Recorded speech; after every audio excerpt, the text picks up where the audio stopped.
महत्वाची आहे। 26/11 हल्ला प्रकरण आणि या प्रकरणी आरोपी तहव्वूर राणाचा कुटुंबाशी बोलण्याकरता अर्ज आहे। राणाच्या अर्जावर आज सुनावणी होणार आहे। तहव्वूर राणाने त्याच्या कुटुंबाशी बोलण्याची परवानगी ही मागितलेली होती।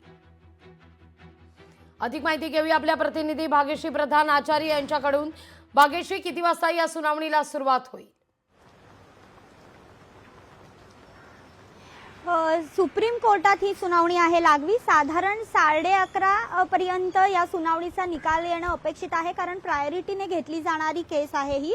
कारण ही जी केस आहे, तहव्वूर राणा हा खरं तर 26/11शी कनेक्टेड होता आणि विशेष म्हणजे जो हेडली आहे त्या हेडलीला त्यांनी मदत केली होती असा आरोप होता। त्याच्यानंतर बरेच दिवस तो पळून गेलेला होता। त्याच्याकडे कॅनडाचं देखील जे कार्ड आहे ते सिटिझनशिपचं कार्ड आहे आणि तो पाकिस्तानी नागरिक आहे। त्याच्यानंतर आपल्याला सगळ्यांनाच माहिती आहे की 26/11 मध्ये कशा पद्धतीने कसाब आणि त्याच्या टीमने पाण्याच्या मार्गातून ते मुंबईत आले, कशा पद्धतीने त्यांनी हल्ले चढवले, कितीतरी लोक त्यांनी त्याच्यात मारली आणि या सगळ्याच्या पार्श्वभूमीवर तहव्वूर राणा हा अतिशय महत्त्वाचा असा खरं तर पुरावा, भक्कम पुरावा म्हणून मानू शकतो आपण।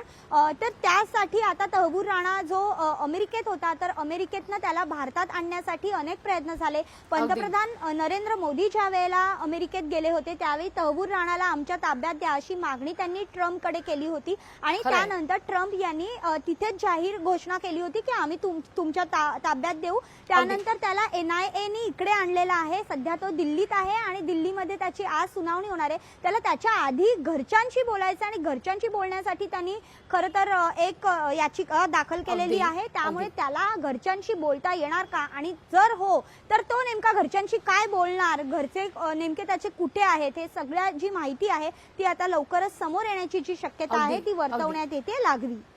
या सगळ्या संदर्भात आज फैसला होणार आहे। या सगळ्या विषयी तुमच्याकडून सातत्याने अपडेट घेत राहू। तुर्तास धन्यवाद। लोकशाही मराठी ऐका, पहा, जागरूक रहा।